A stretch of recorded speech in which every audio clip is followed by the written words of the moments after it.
Rasa takut mereka ini adalah kehilangan jabatan, tahta dan harta. Di mana mereka ketika memang sudah ketahuan dalam bermain kasus ini, pasti kan banyak pemerintah dan banyak masyarakat yang menuntut keadilan, ya kan? Pastinya mereka akan takut kehilangan jabatan pastinya.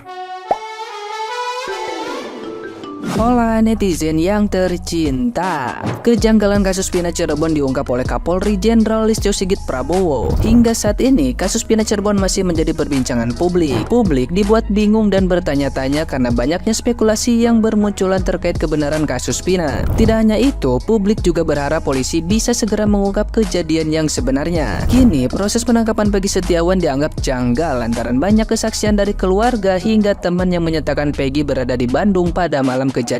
Apalagi Kapolri Jenderal Listio Sigit menyatakan bahwa penyelidikan awal kasus Pina pada tahun 2016 lalu tidak mengedepankan scientific crime investigation. Bahkan Kapolri mengatakan adanya perilaku tergesa-gesa dari penyidik saat menetapkan tersangka awal kasus Pina Cirebon. Penyidik kasus Pina tidak sepenuhnya mengumpulkan alat bukti dalam menetapkan tersangka pada tahun 2016. Wakapolri Komjen Agus Andrianto menuturkan semestinya penyidik proaktif dalam menyampaikan perkembangan kasus yang sedang ditangani ke masyarakat. Adanya spekulasi liar yang muncul di publik pada kasus Pina ditengarai karena tidak adanya langkah scientific investigation dalam awal pengungkapan. Tidak heran jika saat ini muncul isu persepsi negatif terdakwa mengaku diintimidasi, korban salah tangkap dan penghapusan 2 DPO yang dianggap tidak profesional. Nah, gimana nih menurut netizen yang terhormat? Silahkan berkomentar ya. Kapolri soroti kasus Pina Cirebon. Pembuktian awal tak menggunakan scientific crime investigation. Nah, dengerin tuh Pak Sandi. Masa bukti itu kan harus terang dan lebih terang daripada cahaya. Bukannya malah foto kondangan yang dilakukan konferensi pers sampean iki lho. Yo tuh, kamu ini Pak, kalau nggak ada bukti yang menguatkan, Bu, ya jangan melakukan konferensi pers, apalagi cuma menunjukkan sekelas foto kondangan. Kasus itu toh Pak, harus dilakukan scientific crime investigation. Wih kok ngono kok oleh bintang loro kondi to sampean iki. Wong kok aneh-aneh. Saiki to Kapolri buka suara terkait kasus si Pina. Dua anak buah aku cara dadi Kapolri ning ngono kuwi to Lur. Roh modelan anak buah ngono kuwi tak selentiki kabeh, tak sikat habis, gak pandang dulu, entah itu mau bintang 3, bintang 4, bintang 7, ganti semua oknum-oknum yang gak tegas dalam menangani kasus, ngentek no duit negara, gaji wong ra becus kerja, hanya bermodalkan foto kondangan kok jarene bukti yang menguatkan. Bukti itu harus terang, seterang cahaya. Di Sandi kowe iki oleh bintang loro kondi to. Aku cara dari Kapolri ning kowe iki tak copot, gak ada 1 menit keluar, gak nah ngono di Sandi, jangan angel. Yang memberatkan dalam kasus Pina Cirebon itu bukanlah ungkap dan menemukan siapa pelaku sebenarnya dari pembunuhan Pina dan Eki.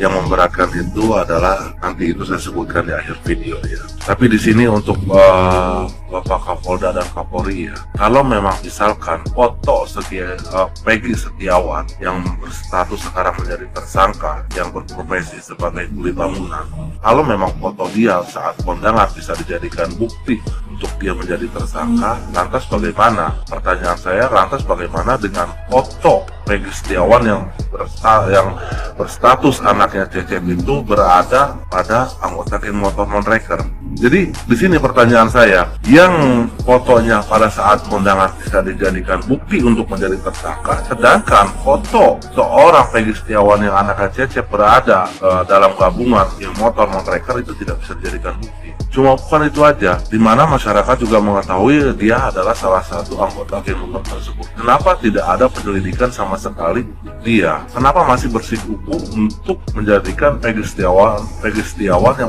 yang berprofesi sebagai kuli bangunan? Apa masih cukup? Apa masih kurang cukup? Terus gini ya, dalam kasus Vina Cirebon ini saya pernah mengatakan, belum jauh Bapak Hotman Paris mengatakan, belum jauh Bapak Firdaus dan Bapak Tony yang menjadi kuasa Peggy mengatakan bahwa yang bisa menyelesaikan kasus ini adalah Bapak Joko Widodo. Sebelum mereka mengatakan itu, saya sudah mengatakan lebih dahulu di konten saya.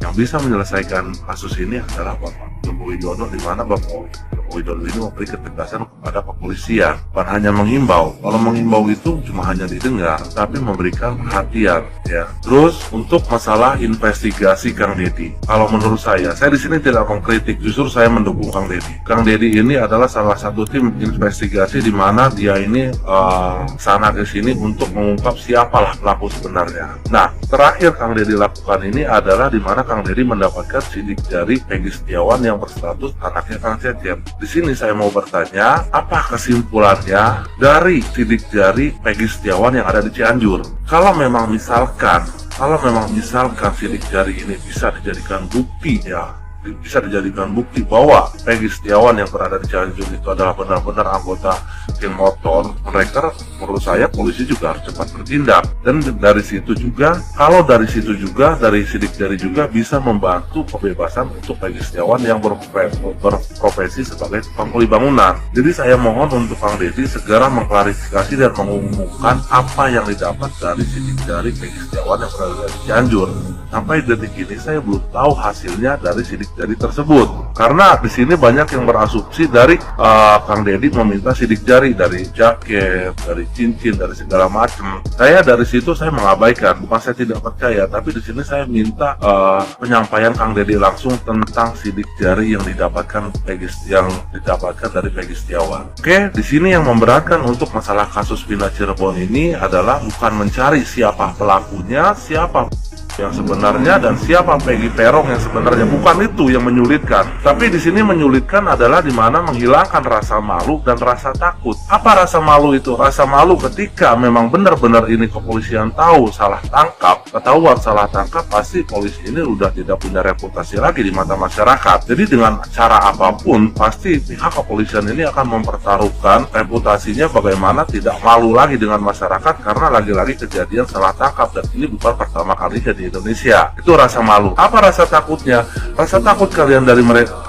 mereka ini adalah kehilangan jabatan, tahta dan harta. Di mana mereka ketika memang sudah ketahuan dalam bermain kasus ini, pasti kan banyak pemerintah dan banyak masyarakat yang menuntut keadilan, ya kan? Pastinya mereka akan takut kehilangan jabatan pastinya. Nah, itu yang saya katakan. Jadi dalam kasus Vina ini yang sulit bukan mengungkap dan menemukan siapa pelaku sebenarnya, tapi di sini yang sulit adalah bagaimana dia bisa menahan malu dan rasa takut. Itu kalau mereka memang sudah siap malu dan rasa takut, saya pikir juga akan sulit seperti sekarang. Karena semenjak Pak Jokowi memberikan himbauan sampai saat ini tidak ada perkembangan, masih jalan di tempat, tetap berjalan tapi jalan di tempat. Oke, itu aja yang saya sampaikan sore ini. Mudah-mudahan bermanfaat. Kang Deddy, mohon maaf, mohon izin, tolong segera klarifikasi mengenai sidik jari Peggy Setiawan yang berada di Cianjur. Terima kasih.